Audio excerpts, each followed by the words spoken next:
Your all fame Jai Shriram. Welcome back to my video. After 3 months ನಾನು 2 months ಆದಮೇಲೆ ನಾನು vlog ಆಗ್ತಾ ಇರೋದು.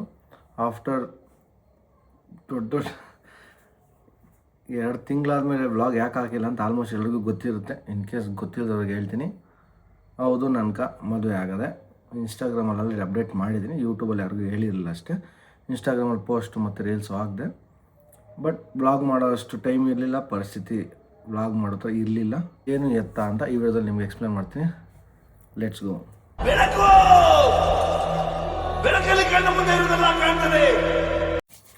ಫಸ್ಟ್ ಸ್ವಲ್ಪ ಲಿಸ್ಟ್ ರೆಡಿ ಮಾಡ್ಕೊಂಡಿದ್ದೀನಿ ನಾನು. ಅಂದರೆ ಏನೇನು ಹೇಳಬೇಕು ಅಂತ. ಯಾಕಂದರೆ ಸ್ವಲ್ಪ ಲೆಂತ್ ವೀಡಿಯೋ ಇರ್ತದೆ, ಒಂದು ಕ್ಲಾರಿಟಿ ವೀಡಿಯೋ ಇರ್ತದೆ, ಪ್ಲಸ್ ಒಂದು ಅಪ್ಡೇಟ್ ವೀಡಿಯೋ ಇರ್ತದೆ. ಇದ್ರಾಗ ಎಲ್ಲ ಥರನೂ ಇರ್ತದೆ. ನನ್ನ ಮ್ಯಾರೇಜ್ದು ಪ್ಲಸ್ ಕ್ಲಾರಿಟಿದು, ಮದುವೆ ಬಗ್ಗೆ ಏನೇನಾಯಿತು ಅಂತ, ಪ್ಲಸ್ ಬಿಸ್ನೆಸ್ ಏನಾಗ್ತಿದೆ, ಇಷ್ಟು ದಿನ ಬ್ಲಾಗ್ ಯಾಕೆ ಹಾಕಿಲ್ಲ, ಮತ್ತು ಪೊಲೀಸ್ ಸ್ಟೇಷನ್ಗೆ ಹೋಗಿದ್ನಿ, ಅದರದ್ದೇನು ಕತೆ ಎಲ್ಲ ಒಂದು ಲಿಸ್ಟ್ ಮಾಡಿ ಇಟ್ಕೊಂಡಿದ್ದೀನಿ. ಸೊ ಅದನ್ನು ಯಾಕಂದ್ರೆ ಮರ್ತೋಗ್ಬಿಡ್ತೀನಿ. ಅದ್ರ ಹತ್ರ ಜೋಶಲ್ಲಿ ಹೇಳ್ತಾನೆ ಇರ್ತೀನಿ. ನಾನು ಮೊದಲೇ ಮಾತಾಡೋದು ಜಾಸ್ತಿ ನಾನು. ಅದಕ್ಕೆ ಒಂದು ಲಿಸ್ಟ್ ರೆಡಿ ಮಾಡ್ಕೊಂಡಿದ್ದೆ. ಫಸ್ಟ್ ಮ್ಯಾಟ್ರ್ ಒಂದು ಮದುವೆ ಬಂದು ಆಗೋಗದೆ 2 ತಿಂಗಳಾದೆ. ನವಂಬರ್ 18ನೇ ತಾರೀಕು ನಂದು ಮದುವೆ ಆಗಿದ್ದು. ಈ ಟೈಮ್ಗೆ ಹೆಚ್ಚು ಕಮ್ಮಿ ಇಲ್ಲ, 12:30 ಆಗಿತ್ತು, ಈಗ 1:30 ಆಗಿದೆ. ಡೇಟ್ ಎಷ್ಟು ಇವತ್ತು? 24ನೇ ತಾರೀಕು. ನನಗೆ ಅನ್ಸಂಗೆ 25ಕ್ಕೆಲ್ಲ ಅಪ್ಲೋಡ್ ಮಾಡಿರ್ತೀನಿ, ನೋಡೋಣ ಏನು ಪರಿಸ್ಥಿತಿನೋ. ಬಟ್ ಈಗ ಮದುವೆ ಆಯಿತು. ನಮ್ಮದು ಬಂದ್ಬಿಟ್ಟು ಲವ್ ಮ್ಯಾರೇಜಪ್ಪ. ಅರೇಂಜ್ ಮ್ಯಾರೇಜ್ ಥರ ಆದೆ, ಬಟ್ ಲವ್ ಮ್ಯಾರೇಜು. ಮನೆಯವ್ರು ಯಾರೂ ಒಪ್ಪಿಗೆ ಇರಲಿಲ್ಲ, ನಮ್ಮ ಮನೆಗೂ ಅವ್ರ ಮನೆಗೂ. ಅದಕ್ಕೆ ಅದು ಲವ್ ಮ್ಯಾರೇಜ್ ಆಯಿತು. ಒಪ್ಪಿಗೆ ಇದ್ದಿದ್ದು ಅರೇಂಜ್ ಆಗಿರೋದಲ್ಲ, ಅದಕ್ಕೆ ಇದು ಲವ್ ಮ್ಯಾರೇಜ್ ಅಂತ ಇರೋದು. ಅವ್ರದ್ದು ಬಂದ್ಬಿಟ್ಟು 2 ವರ್ಷದ ಲವ್ ಇದು. ಯಾರಿಗೂ ಹೇಳ್ಕೊಂಡಿರಲಿಲ್ಲ.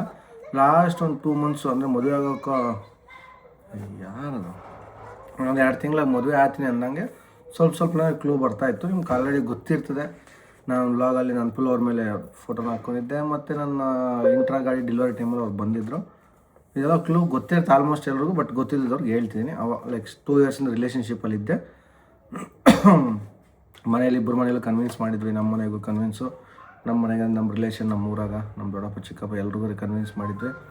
ಅವರು ಅವ್ರ ಮನೇಲಿ ಕನ್ವಿನ್ಸ್ ಮಾಡಿದ್ರು. ನಾನು ಅವ್ರ ಹತ್ರ ಮಾತಾಡಿದ್ದೆ. ಬಟ್ ಇರ್ತಾರಲ್ಲ ಕಲ್ಪ್ರೇಟ್ಸು, ಸ್ವಲ್ಪ ಹುಳಿ ಹಿಂಡೋರು ಇರ್ತಾರೆ, ನಿಂಬೆಹಣ್ಣು ಗಿಂಡವರು. ಆ ಮಕ್ಕಳಿಂದ ಮನೆಗಳಲ್ಲಿ ಒಪ್ಪಲಿಲ್ಲ, ಬೇರೆ ಮದುವೆ ಮಾಡೋಕ್ಕೆ ಟ್ರೈ ಮಾಡಿದ್ರು. ನಮಗೆ ಗೊತ್ತಲ್ಲ, ಮೊದಲೇ ನಾವು ಸೈಕೋ ಮಕ್ಕಳು. ಒಂದು ಸತಿ ಫಿಕ್ಸ್ ಆದರೆ ಮುಗೀತು. ನಮ್ಮ ಮಕ್ಕಕ್ಕೆ ಲವ್ಗೆ ಎಲ್ಲ ಆಗ್ತಾ ಇರಲಿಲ್ಲ. ಬಟ್ ಒಂದು ಆಗೋಯ್ತು, ಅದನ್ನು ಬಿಟ್ಕೊಡೋಕೆ ನಾವು ರೆಡಿ ಇರಲಿಲ್ಲ. ಸೊ ಏನು ಮಾಡಿದ್ನೆ, ಒಂದಿನ ಟೈಮ್ ನೋಡ್ಕೊಂಡಿದ್ದು. ಅವ್ರಿಗೂ ಯಾರೋ ಬೇರೆ ಹುಡುಗನ ಪಾಪ, ಅವ್ನ ಲೈಫ್ ಹಾಳಾಗಬಾರ್ದು. ಎಂಗೇಜ್ಮೆಂಟ್ ಆಗಿ ಮತ್ತೆ ಏನೋ ಆಗೋಗಿ ಮತ್ತೆ ನನ್ನ ಲೈಫ್ ಹಾಳಾದಂಗೆ, ಅವ್ರ ಲೈಫ್ ಹಾಳಾದಂಗೆ, ಹುಡುಗಿ ಲೈಫ್ ಹಾಳಾದಂಗೆ, ಹುಡುಗನ ಲೈಫ್ ಹಾಳಾದಂಗೆ. ಅದಕ್ಕೆ ನಾವೇನು ಮಾಡಿದ್ವಿ, ಹೇಳಿದ್ವಿ, ಕನ್ವಿನ್ಸ್ ಮಾಡಿದ್ವಿ, ಕೇಳಿಲ್ಲ. ಒಂದಿನ ಮದುವೆ ಡೇಟ್ ನೋಡಿಕೊಂಡು, ಒಳ್ಳೆ ದಿನ ನೋಡಿಕೊಂಡು, ಮುಹೂರ್ತ ಸೆಟ್ ಮಾಡಿಕೊಂಡು ಬಂದು ತಾಳಿ ಕಟ್ಟಿ ಕರ್ಕೊಂಬಂದ್ಬಿಟ್ನೆ. ಬಂದ ಮೇಲೆ ಮೂವಿ ಸ್ಟಾರ್ಟ್ ಆಗಿದ್ದು ನಮ್ಮದು. ಇದೆಲ್ಲ ಟ್ರೈಲರೇ. ಈಗ ಮೂವಿ ಏನಪ್ಪ ಅಂದರೆ, ನಾನು ಅಂದ್ಕೊಂಡು ಸ್ಮೂತಾಗಿ ಹೋಗುತ್ತೆ. ಮದುವೆ ಆಗೋದ್ಮೇಲೆ ಅವ್ರ ಮನೆಗೇನು ಮಾತಾಡೋಲ್ಲ, ಏನಂತೀರ, ಸ್ವಲ್ಪ ಕೋಪದಾಗಿರ್ತಾರೆ ಪೇರೆಂಟ್ಸ್ ಅಂದ್ಮೇಲೆ. ಸಣ್ಣ ಪುಟ್ಟ ಗಲಾಟೆಗೆ ಸಾಲ್ವ್ ಆಗ್ಬೋದು, ಬಿಡು ಆಯಿತು ಅನ್ಬೋದು ಅಂದ್ಕೊಂಡಿದ್ದೆ. ಬಟ್ ಆದರೆ ನಮ್ಗೆ ಗೊತ್ತಿರಲಿಲ್ಲ, ಅವ್ರ ಮನೆಗೂ ಅವ್ರ ಮಾವನೇನು ದೊಡ್ಡ ಏನಂತೀರ, ಈ ಸ್ವಲ್ಪ ಇನ್ಫ್ಲುಯೆನ್ಸರ್, ಅಂದರೆ ಪಾಲಿಟಿಕ್ಸ್ ರಿಲೇಟೆಡ್ ಇದ್ದವ್ರಂತೆ ಅವರು. ನಾವು ಇನ್ನೂ ತಾಳಿ ಕಟ್ಟಿ ಸ್ಟೇಷನ್ಗೆ ಹೋಗೋಷ್ಟರಲ್ಲಿ ನಮ್ಮ ಮೇಲೆ ಕಂಪ್ಲೇಂಟ್ ಆಗ್ಬಿಡೋದೆ. ನಮ್ಗೆ ಗೊತ್ತೇ ಇಲ್ಲ ಮ್ಯಾಟ್ರು. ಸ್ಟೇಷನ್ ಹೆಸರು ಹೇಳೋಕ್ಕೋಗಲ್ಲ. ಬಟ್ ಇನ್ನೊಂದು ಹೇಳ್ತಾಯಿದ್ದೀನಿ ನಿಮಗೆ, ಇದರಲ್ಲಿ ಯಾರ ಹೆಸರು ಹೇಳೋಕ್ಕೋಗಲ್ಲ, ಲೈಕ್ ಡೀಟೇಲ್ ಹೇಳೋಕ್ಕಲ್ಲ, ಮೇಲೆ ಹೇಳ್ತೀನಿ. ಯಾಕಂದರೆ ಪೊಲೀಸವರೆಲ್ಲ ಹೇಳ್ಬಾರ್ದು ಅಂತ ಹೇಳೋರೆ, ಅದಕ್ಕೋಸ್ಕರ. ಪ್ಲಸ್ ಇನ್ನೊಂದು ಇಂಟರ್ ಕ್ಯಾಸ್ಟ್ ಮ್ಯಾರೇಜ್ ನಮ್ಮದು, ಅದಕ್ಕೋಸ್ಕರ ಇಷ್ಟೆಲ್ಲ ಆಗಿದ್ದು. ಸೇಮ್ ಕ್ಯಾಸ್ಟ್ ಆಗಿದ್ದು ಇಷ್ಟು ಪ್ರಾಬ್ಲಮ್ ಆಗ್ತಾಯಿಲ್ಲ. ಬಟ್ ಗೊತ್ತಲ್ಲ ನಮ್ಗೆ, ನಾವು ಹಿಂದೂಗಳು ಬಿಟ್ಟರೆ ನಮ್ಗೆ ಕ್ಯಾಸ್ಟ್ ಬಗ್ಗೆ ತಲೆನೋವಿಲ್ಲ. ನೋಡಿರಿ, ಆರೆಂಜು ಇವಾಗ ರೆಕಾರ್ಡ್ ಆಗ್ತಿರೋ ಫೋನ್ ಆರೆಂಜ್, ಹೊಸದು. ಬೈ ದ ವೇ ಇನ್ಫಾರ್ಮ್ ಮಾಡ್ತಾಯಿದ್ದೀನಿ, 17 Pro Max ಹೊಸದು ತೊಗೊಂಡೆ. ಬಟ್ ಅದು ಆಮೇಲೆ ಬರ್ತೀವಿ ಕ್ಲಾರಿಟಿ. ಇಂಟರ್ ಕ್ಯಾಸ್ಟ್ ಅಲ್ವಾ, ಅವ್ರು ಹೋಗ್ಬಿಟ್ಟು ಕಂಪ್ಲೇಂಟ್ಗಳು ಕೊಟ್ಬಿಟ್ಟವ್ರೆ. ಬಟ್ ಇಬ್ಬರು ಮೇಜರ್ ಇದ್ವಲ್ಲ, ಅವ್ರಿಗೆ ಲೈಕ್ ಮದುವೆ ಮೇಲೆ ಹುಡುಗಿ ಮೇಲೆ ನನ್ನ ಮೇಲೆ ಕಂಪ್ಲೇಂಟ್ ಕೊಡೋಕ್ಕೆ ರೀಸನ್ ಇಲ್ಲ. ಇಬ್ಬರು ಮೇಜರ್ ಅಲ್ಲ. ಸೊ ಅವ್ರವ್ರ ಒಪಿನಿಯನ್ ಅವ್ರು ತೊಗೊಂಬೋದು ಅಂತ ಆ್ಯಸ್ ಪರ್ ಲಾ ಇದೆ. ಬಟ್ ಅವ್ರು ಬೇರೆ ಥರ ಆಲ್ಟರ್ನೇಟಿವ್ ಕಂಪ್ಲೇಂಟ್ಸ್ ಕೊಟ್ಬಿಟ್ಟಿದ್ರು. ಬಟ್ ಗೌರ್ಮೆಂಟ್ ರೂಲ್ಸ್ ಪ್ರಕಾರ ಈಗ ಮದುವೆ ಬರೀ ತಾಳಿ ಕಟ್ಟಿ ದೇವಸ್ಥಾನದಲ್ಲಿ ಎಕ್ಸ್ಚೇಂಜ್ ಮಾಡಿದ್ರೆ ಲೆಕ್ಕ ಇಲ್ಲ. ಈಗ ಯಾರನ್ನ ಲವ್ ಲವ್ ಮಾಡ್ತಿದ್ರೆ ಅವ್ರಿಗೆ ಹೇಳ್ತಾಯಿದ್ದೀನಿ, ಮಾಡ್ಕೊಳ್ಳಿ ಅಂತ ಹೇಳ್ತಿಲ್ಲ ನಾನು. ಬಟ್ ಇನ್ ಕೇಸು ರಿಜಿಸ್ಟರ್ ಆದ್ರೇ ಕೌಂಟು ಆ್ಯಸ್ ಪರ್ ಲಾ. ಅದ್ರ ನಮ್ಮದು ರಿಜಿಸ್ಟರ್ ಮಾಡೋದು ಟೈಮ್ ಬೇಕಲ್ಲ, ಬಟ್ ಇಲ್ಲಿ ಕಂಪ್ಲೇಂಟ್ ಕೊಟ್ಬಿಟ್ಟಿದ್ದಾರೆ. ಸೊ ಅದಕ್ಕೆ ನಾವೇನು ಮಾಡಿದ್ವಿ, ಸ್ವಲ್ಪ ಟೈಮ್ ತೊಗೊಂಡು ಒಂದು 2-3 ಡೇಸು ರಿಜಿಸ್ಟರ್ ಎಲ್ಲ ಮಾಡ್ಕೊಂಡು ಮತ್ತೆ ಸ್ಟೇಷನ್ಗೆ ಹೋಗಿ ಸರೆಂಡರ್ ಆದ್ವಿ. ಮತ್ತು ನಾರ್ಮಲ್ ಗೊತ್ತಲ್ಲ, ಒನ್ ಡೇ ಪೂರ್ತಿ ಸ್ಟೇಷನಾಗಿದ್ವಿ, ಬೆಳಗ್ಗೆ ಹೋದವ್ರು ಸಾಯಂಕಾಲವರೆಗೂ. ಇದರಲ್ಲಿ ನನ್ನ ಹೆಂಡ್ತಿನ ಒಪ್ಕೊಬೇಕು. ಅವ್ರ ಪಾಪ ಅವ್ರ ಮನೆಯವ್ರು ಎಷ್ಟು, ಅವರು ಹೆಣ್ಮಗು ಎತ್ತಿದ್ದಾರೆ, ಅವ್ರ ಬಾಧೆ ಅರ್ಥ ಆಗುತ್ತೆ. ಹಂಗಂತ ನಾನು ಏನೋ ದಾರಿಯಲ್ಲಿ ಹೋಗೋನಲ್ಲ, ಪರಡಿ ನಮ್ಮ ಮಕ್ಕಳಲ್ಲ, ನಾವೇನೋ ಆಳೋದ್ರಲ್ಲ. ನಾವು ಏನೋ ನಮ್ಮ ಲೈಫ್ ಲೀಡ್ ಮಾಡ್ಕೊತೀವಿ, ನಮ್ಗೊಂದು ಪಾರ್ಟ್ನರ್ ಸಿಕ್ಕಿದ್ರೆ ಅವ್ರ ಜೊತೆ ನಾವು ಲೈಫ್ ಲೀಡ್ ಮಾಡೋಣ ಅಂತ ಆಸೆ ಬಿಟ್ಟರೆ ಇನ್ನೊಬ್ರು ಲೈಫ್ ಹಾಳು ಮಾಡೋ ಅಂತಲ್ಲ. ನಾನು ಇವಾಗೂ ಯಾರು ಸಹವಾಸಕ್ಕೂ ಓದೋನಲ್ಲ, ಯಾರನ್ನ ವಿಚಾರಿಸ್ಬೇಡಿ. ಬಟ್ ಏನು ಅನ್ಎಕ್ಸ್ಪೆಕ್ಟೆಡ್ ಲವ್ ಆಯಿತು, ಕನೆಕ್ಟ್ ಆದ್ವಿ, ಚೆನ್ನಾಗಿದ್ವಿ. ಹಂಗಂತ ನಾನೇನು ಸಡನ್ನಾಗಿ ಓಡಿಸ್ಕೊಂಬಂದವಲ್ಲ. ಅವ್ರ ಮನೆಗೆ ಕನ್ವಿನ್ಸ್ ಮಾಡಿ ಅವ್ರ ಅಪ್ಪ ಅಮ್ಮಗೂ ಒಪ್ಸಿದ್ದೆ, ಅವ್ರ ಅಣ್ಣಗೂ ಮಾತಾಡಿಸಿ ಎಲ್ಲ ಮಾಡಿದ್ದೆ, ನಮ್ಮ ಮನೆಗೂ ಎಲ್ಲರಿಗೂ ಒಪ್ಸಿದ್ವಿ. ಬಟ್ ಹೇಳ್ತಿಲ್ಲ, ಏನೇನೋ ಆಗೋಯ್ತು. ಸ್ಟೇಷನಲ್ಲಿ ಲೈಕ್ ಆಲ್ಮೋಸ್ಟ್ ಹಾಫ್ ಡೇ ಅವ್ರ ಅಪ್ಪ ಅಮ್ಮ ಹತ್ರ ಬಿಟ್ಟಿದ್ರು ಇವಳನ್ನ ಕನ್ವಿನ್ಸ್ ಮಾಡೋಕ್ಕೆ. ಬಟ್ ಅವಳು ನನ್ನ ಮೇಲೆ ಎಷ್ಟು ಪ್ರೀತಿ ಇಟ್ಕೊಂಡಿಲ್ಲ ಅಂದರೆ, ಡೇ ಪೂರ್ತಿ ಅವರು ಒಂದು ಲೈಕ್ ಹಾಫ್ ಡೇ ಅವ್ರು ಏನು ಹೇಳಿದ್ರೆ ಎಲ್ಲ ಕೇಳಿಸ್ಕೊಂಡು ನಂಗೆ ಗಂಡನೇ ಬೇಕು ಅಂತ ನನ್ನ ಜೊತೆ ಬಂದರು. ಪ್ಲಸ್ ನಮ್ದು ರಿಜಿಸ್ಟರ್ ಆಗಿತ್ತು, ಸೊ ಅವ್ರೇನು ಮಾಡೋಕ್ಕಾಗಿಲ್ಲ. ಪ್ಲಸ್ಸು ಕಂಪ್ಲೇಂಟ್ಸ್ ಎಲ್ಲ ಕೊಟ್ಟಿದ್ದು, ಏನೋ ಆಗೋಯ್ತದೆ, ಏನೇನು ಕಂಪ್ಲೇಂಟ್ ಏನಿತ್ತು ಅಂತ ಡೀಟೇಲ್ಸ್ ಬಿಡು. ಸೊ ಸ್ಟೇಷನಿಂದ ಆಚೆ ಬಂದು ಪೊಲೀಸವ್ರು ಸಖತ್ ಹೆಲ್ಪ್ ಮಾಡಿದ್ರು. ಪ್ಲಸ್ ಇನ್ನೊಂದು, ಮದುವೆ ಟೈಮಲ್ಲಿ ನನ್ನ ಮದುವೆಯಲ್ಲಿ ನನ್ನ ಫ್ಯಾಮಿಲಿಯವ್ರು ಅಂತಿದ್ದು ಇಬ್ಬರೇ, ಅದು ಆ್ಯಸ್ ಅ ಫ್ರೆಂಡ್ಸ್ ಅವ್ರು ಇದ್ದಿದ್ದು.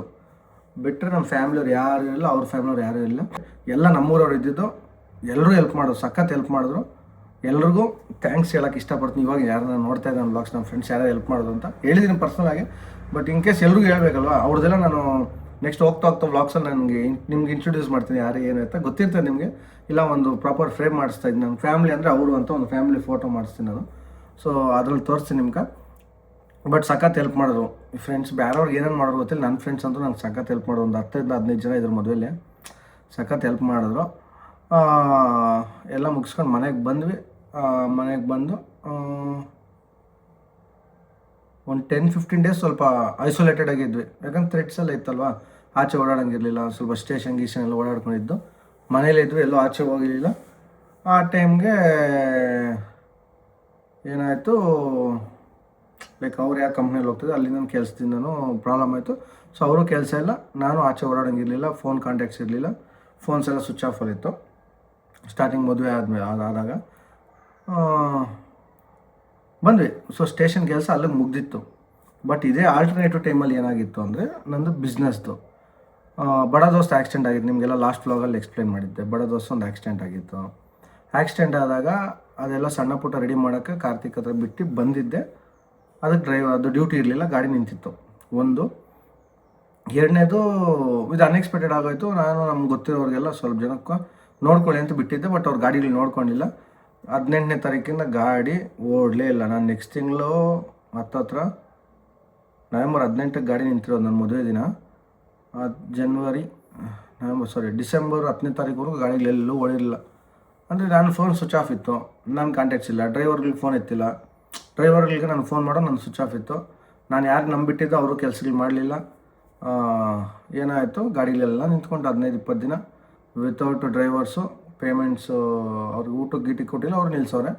ನಾನು ಲೈಕ್ ನನಗೂ ತಲೆ ಓಡಿಸಿ ನಾನು ಸ್ವಲ್ಪ ಒಂದು 5,000 ಕೊಟ್ಬಿಟ್ಟು ಗಾಡಿಗಳು ಬಿಡಬೇಕಿತ್ತು, ಮಾಡಲಿಲ್ಲ. ಗಾಡಿಗಳು ನಿಲ್ತು, ಅಲ್ಲಿ ಡೀಸಲ್ಲು ಹಾಕೋಕ್ಕಿಲ್ಲ, ಗಾಡಿಗಳು ನಿಂತೋದ್ವು.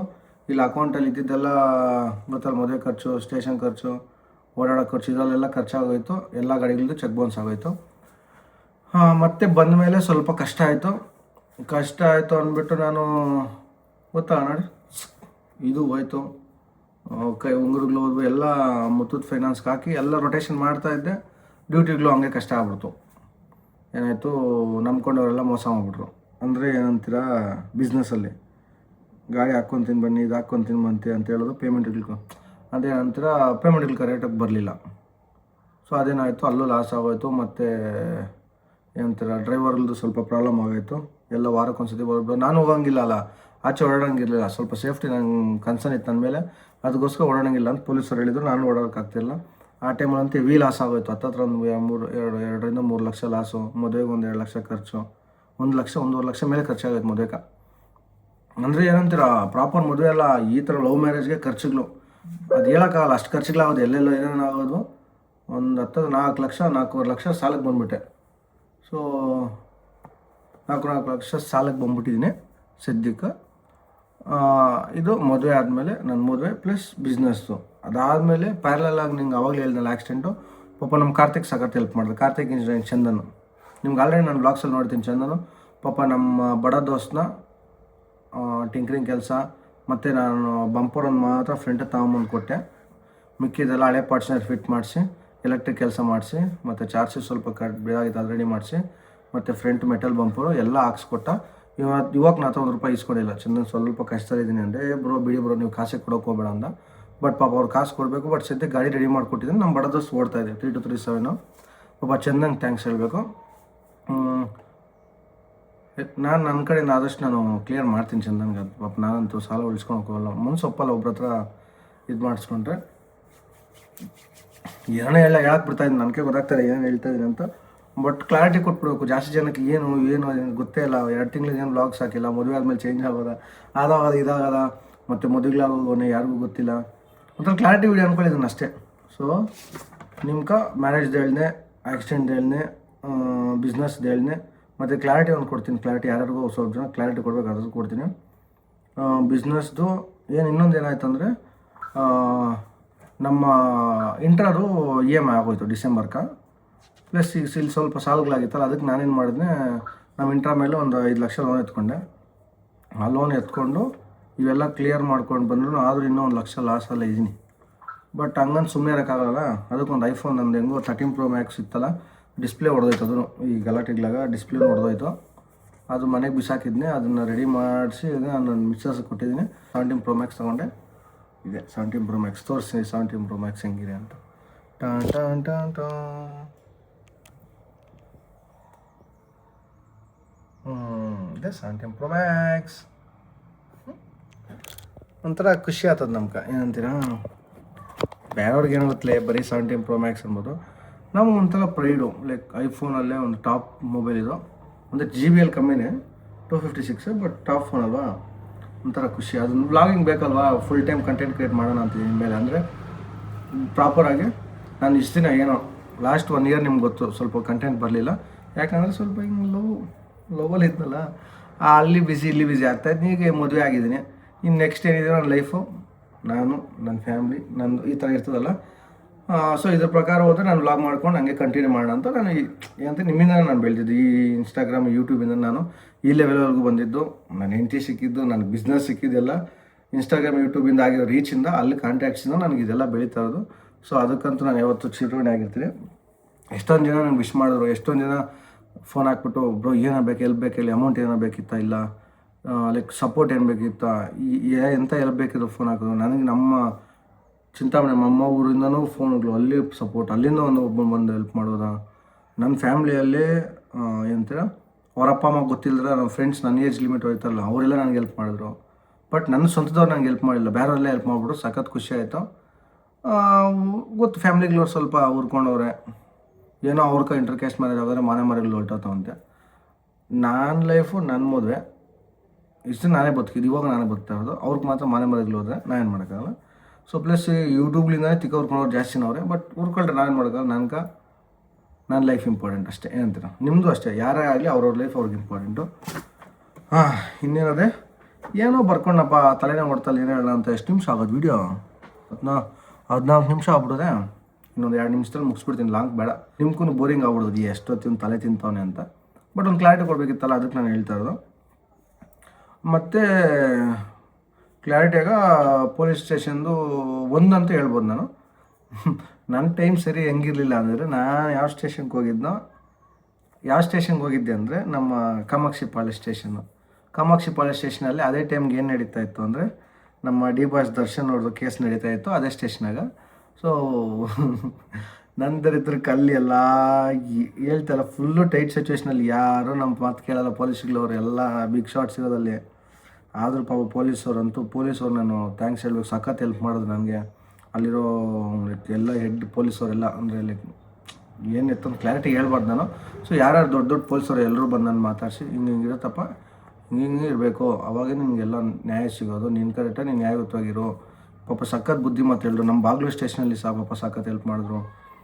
ಹೇಳ್ತಿಲ್ವಾ, ಒಂಥರ ದೇವ್ರು ಬರೆದ್ಬಿಟ್ಟಿದ್ರೆ ಅವಳು ಹಿಂಗೆ ಸಿಗಬೇಕು ಅಂತ ಎಲ್ಲ ನನ್ನ ಕಡೆ ಆಗ್ತದೆ. ಬಟ್ ಬಿಸ್ನೆಸ್ಸು ಸ್ವಲ್ಪ ಫೈನಾನ್ಷಿಯಲಿ ನಾನು ವೀಕ್ ಆಗಿರ್ಬೋದು. ಬಟ್ ಇಷ್ಟೆಲ್ಲ ಕಷ್ಟ ಬಿದ್ದಿದ್ದಕ್ಕೆ ಪ್ರತಿಫಲ ನೋಡಿ ನನ್ನ ಮದುವೆ ಆಗಿದೆ, ನಾನು ನೆಮ್ಮದಿಯಾಗಿದ್ದೀನಿ. ನಾನು ನೆಮ್ಮದಿ ಅಂದರೆ ಲೈಫಲ್ಲಿ ನೆಮ್ಮದಿ ಇದ್ದೀನಿ. ಬಿಸ್ನೆಸ್ಸು ಸ್ವಲ್ಪ ರಿಸ್ಕ್, ಬಿಸ್ನೆಸ್ ಅಂದಮೇಲೆ ರಿಸ್ಕೇ ಅಲ್ವಾ.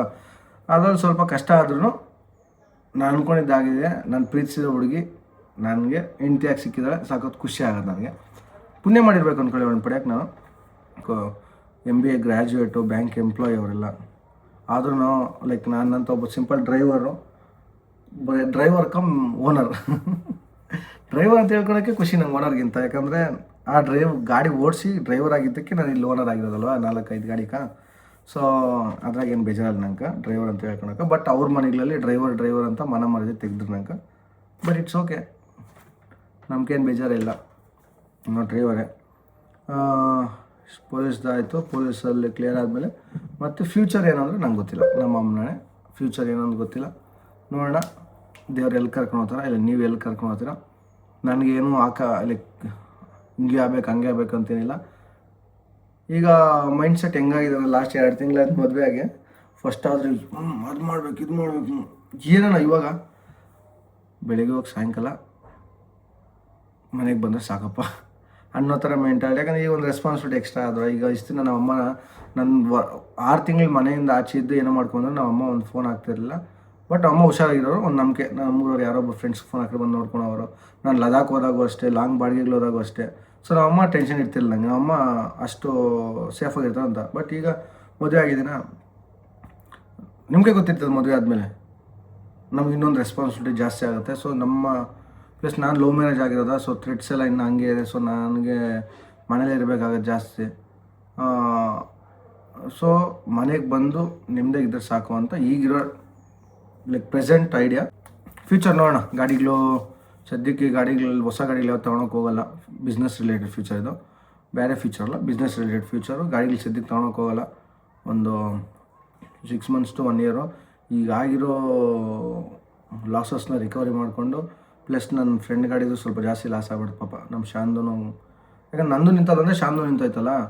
ಬಟ್ ಫೈನಾನ್ಷಿಯಲಿ ಅವನು ಇನ್ವೆಸ್ಟ್ಮೆಂಟ್ ಎಲ್ಲ ಹಾಕಿರೋದು, ನಾನು ಜಸ್ಟ್ ಮೇಂಟೆನೆನ್ಸ್ ನೋಡ್ಕೊತ ಇರೋದು. ಅವ್ನಿಗೂ ಪಾಪ ಸಖತ್ ಲಾಸ್ ಆಗಿದೆ. ಬಿಸ್ನೆಸ್ ಪಾರ್ಟ್ನರ್ ಆದಮೇಲೆ ಲಾಸ್ ಆಗುತ್ತೆ. ಬಟ್ ನನ್ನಿಂದ ಅವ್ರ ಫ್ಯಾಮಿಲಿ ಪ್ರಾಬ್ಲಮ್ಸ್ ಆಗ್ಬೋದೇನೋ ಅಂತ. ಬಟ್ ಗೊತ್ತಿಲ್ಲ ಏನಾಗ್ತಿದೆ. ಏನು ಮಾಡೋಕ್ಕಾಗಲ್ಲ, ಬಿಸ್ನೆಸ್ ಅಂದಮೇಲೆ ಆಗ್ತದೆ. ಫ್ಯೂಚರಲ್ಲಿ 1 ವರ್ಷ ಸೈಲೆಂಟಾಗಿ ಇದ್ಬಿಟ್ಟು ಆಮೇಲೆ ನೋಡೋ ಗಾಡಿಗಳು. ಬಟ್ ಚಿಕ್ಕ ಗಾಡಿಗಳು ಹೋಗೋಣ ನನಗೆ ಅನ್ಸ್ತಂಗೆ ಸಾಕು. ಹೋದರೆ ದೊಡ್ಡದಕ್ಕೆ, ಇಲ್ಲ ಅಂದರೆ ಸೈಲೆಂಟಾಗಿ ಇದನ್ನು ನಡ್ಸ್ಕೊಂಡು ಹೋಗೋದು, ಆ ಥರ ಪ್ಲ್ಯಾನು. ಸೊ ಇಷ್ಟು ನನ್ನ ಕ್ಲಾರಿಟಿ. ಇನ್ನೇನೇನು ಕ್ಲಾರಿಟಿ ಅಂದರೆ ಲವ್ ಸ್ಟೋರಿ ಬಗ್ಗೆ ನಾನು ಯಾವಾಗ ಪ್ರಾಪರಾಗಿ ವೀಡಿಯೋ ಮಾಡಿ ಹಾಕ್ತೀನಿ. ಎಲ್ಲರೂ ಕೇಳ್ತಾರೆ, ಬ್ರೋ ಯಾವಾಗ ಲವ್ ಆಯಿತು, ನಿಮಗೆ ಲವ್ ಆಯಿತಾ, ನಿನ್ನ ಮಕ್ಕಳಿಗೆ ಲವ್ ಆಯ್ತಾ ಅಂತ ಕೇಳ್ದವ್ರವ್ರೆ. ಅದು ಆಗೋಯ್ತು ಬಿಡ್ರಿ, ಎಲ್ಲ ಹೇಳೋಕ್ಕಾಗಲ್ಲ.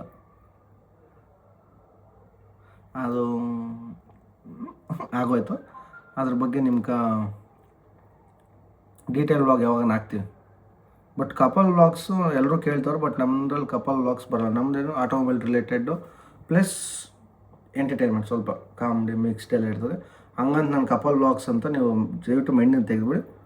ವ್ಲಾಗಲ್ಲಿ ತೋರಿಸ್ತೀನಿ, ಸಣ್ಣ ಪುಟ್ಟ ಡೈಲಿ ವ್ಲಾಗ್ಸ್ ಇರ್ತವೆ ಹೊರತು ಜಸ್ಟ್ ನಾವಿಬ್ಬರು ಬರೀ ಕಪಲ್ ವ್ಲಾಗ್ಸು ಡೈಲಿ ಅಡುಗೆ ಮಾಡಿದ್ವಿ, ಚಪಾತಿ ಮಾಡಿದ್ವಿ, ಅಲ್ಲೋಗಿ ಐಟಮ್ ತಂದ್ವಿ, ಇಲ್ಲೋಗಿ ಐಟಮ್ ತಂದ್ವಿ ಅಂದ್ಕೊಂಡು ಕಪಲ್ ವ್ಲಾಗ್ಸ್ ಮಾಡಲ್ಲ ನಾನು. ಗಾಡಿ ಆಟೋಮೊಬೈಲ್ ರಿಲೇಟೆಡ್ಡು ಅದೇ ಇರ್ತದೆ, ಆ ಕಂಟೆಂಟೇ ಇರ್ತದೆ. ಸೊ ಇನ್ಸ್ಟಾದಲ್ಲಿ ಆಲ್ರೆಡಿ ವಿಡಿಯೋ ಹಾಕಿರ್ಬೇಕು, ನಾನು ಫೋನ್ ತೊಗೊಂಡಿದ್ದು. ಸೊ ಈ ಫೋನು ಅದೇ ಲೋನ್ ಅಮೌಂಟ್ ಅಪ್ರೂವ್ ಆಯ್ತಲ್ಲ, ಅದ್ರಲ್ಲಿ ತೊಗೊಂಡೆ. ಡೌನ್ ಪೇಮೆಂಟ್ ಕಟ್ಬಿಟ್ಟು ಆವಾಗಲೇ ಹೇಳಿದೆ ಕಂಟೆಂಟ್ ಕ್ರಿಯೇಷನ್ಗೆ. ಅದು ಬಿಟ್ಟು ನಮಗೇನು ಶೋಕಿಗಲ್ಲ.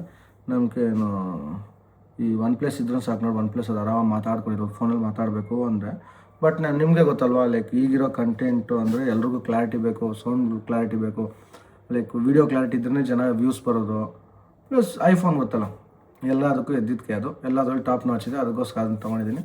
ಮೈಕ್ ಇದೆ, ಮೈಕ್ದು ಅದು ನಂದು ಲೈಟ್ನಿಂಗ್ ನಾರ್ಮಲ್ ಐಫೋನ್ದು ಅಡಾಪ್ಟರ್ ಇರೋದು, ಇದು C-ಪಿನ್ ಅಲ್ಲ. ಸೊ ಮೈಕ್ ಸ್ವಲ್ಪ ಚೇಂಜ್ ಮಾಡಬೇಕು. ಅಲ್ಲಿವರೆಗೂ ಇದೇ ವಾಯ್ಸ್ ಇರ್ತದೆ. ಅದಾದ್ಮೇಲೆ ಬೇಕಾದ್ರೆ ಮೈಕ್ ಹಾಕ್ಕೊಂಡು ಮಾತಾಡ್ತೀನಿ. ಸದ್ಯಕ್ಕೆ ಇದೊಂದು ಕ್ಲಾರಿಟಿ ಬ್ಲಾಗು ಅಷ್ಟೇ. ಎಲ್ಲ ಕ್ಲಾರಿಟಿ ಕೊಟ್ಟಿದ್ದೀನಿ ಅನಿಸ್ತದೆ. ಇನ್ನು ನಮ್ಮ ಸಂಬಂಧಿಕರಿಗೆ ಯಾರು ನನ್ನ ಮದುವೆ ಕರೆದಿಲ್ಲ ಅಂದರೆ ಬೇಜಾರು ಮಾಡ್ಕೊಂಡು ಹೋಗ್ಬೇಡ್ರಿ. ಎಷ್ಟೋ ಜನ ಫ್ಯಾಮಿಲಿಯವ್ರಿಗೆ ಗೊತ್ತೇ ಇರಲಿಲ್ಲ. ನೆಕ್ಸ್ಟ್ ಯಾವಾಗ ನಾನು ಪ್ರೋಗ್ರಾಮ್ ಇಟ್ಟು ನಿಮ್ಮನ್ನೆಲ್ಲ ಇನ್ವೈಟ್ ಮಾಡ್ತೀನಿ. ಮತ್ತು ನನ್ನ ಮ್ಯಾಟ್ರ್ ಗೊತ್ತಿದ್ದು ಯಾರು ನಂಗೆ ಸಪೋರ್ಟ್ ಬಂದಿಲ್ಲ, ತಿಕ್ಕೋರ್ಕೊಂಡು ಮನೆಗಳಾಗೆ ಇದ್ರಿ, ಕ್ಯಾಸ್ಟ್ ಪ್ರಾಬ್ಲಮ್ಮು, ಆ ಪ್ರಾಬ್ಲಮ್ ಈ ಪ್ರಾಬ್ಲಮ್ ಅಂತ ಮನೆಗಳಾಗೆ ಇರ್ರಿ ತಿಕ್ಕೋರ್ಕೊಂಡು. ಬರ್ನಲ್ಗೇನಾರು ಸಿಕ್ಕಿದ್ರೆ ನಾನು ಒಂದು ಕಾಸು ಕಳ್ಸಿನಿ, ಫೋನ್ಪೇ ಮಾಡ್ತೀನಿ, ಹಾಕ್ಕೊಂಡು ಉಜ್ಕೊಂಡು ಮಲ್ಕೊಂಬಿಡ್ರಿ, ನಾನೇನು ಮಾಡೋಕ್ಕಾಗಲ್ಲ. ಪ್ಲಸ್ಸು ಸೆಂಟ್ರಾಗಿ ಮಾಟ ಮಂತ್ರಗಳು ಅವು ಇವು ಏನೋ ಮಾಡೋಕ್ಕೆ ಟ್ರೈ ಮಾಡಿದ್ರು, ಮಾಡಲಿ. ಅದು ಮಾಡಿದ್ದಕ್ಕೆ ಇಲ್ಲಿವರೆಗೂ ಬಂದಿದ್ದೀನಿ. ಇನ್ನೂ ಮಾಡ್ತಾರೆ, ಇನ್ನೂ ಸ್ವಲ್ಪ ಮೇಲೆ ಹೋಗ್ತಾ ಇರ್ತೀನಿ. ಸಾಕು ಬರ್ರಿ, ಜಾಸ್ತಿ ಹೇಳ್ತಾ ಇದ್ರೆ ಇನ್ನೂ ಹೇಳ್ತಾ ಇರ್ತೀನಿ. ಐ ಹೋಪ್ ಇನ್ಫಾರ್ಮೇಷನ್ ನನ್ನ ರಿಲೇಟೆಡ್ ಹೇಳಿದ್ದೀನಿ. ಜಸ್ಟ್ ಏನು ಆಟೋಮೊಬೈಲ್ ರಿಲೇಟೆಡ್ ಏನೂ ಇಲ್ಲ, ಬಟ್ ಜಸ್ಟ್ ನನ್ನ ಲೈಫಲ್ಲಿ ಏನಾಯಿತು ಲಾಸ್ಟ್ 2 ಮಂತ್ಸಿಂದ ಅದನ್ನು ಹೇಳಿದ್ದೀನಿ. ಇಷ್ಟ ಆಯಿತು ಅನ್ನಿಸ್ತದೆ. ಇಷ್ಟ ಆಗಬೇಕು ಅಂತೇನಿಲ್ಲ, ಕ್ಲಾರಿಟಿ ಕೊಡ್ತಾ ಇರೋದು ಅಷ್ಟೇ. ಸಾಕು, ನಾನು ನೆಕ್ಸ್ಟ್ ವ್ಲಾಗಲ್ಲಿ ಸಿಗ್ತೇನೆ. Until then take care, bye bye. ಜೈ ಶ್ರೀರಾಮ್, ಜೈ ಆಂಜನೇಯ.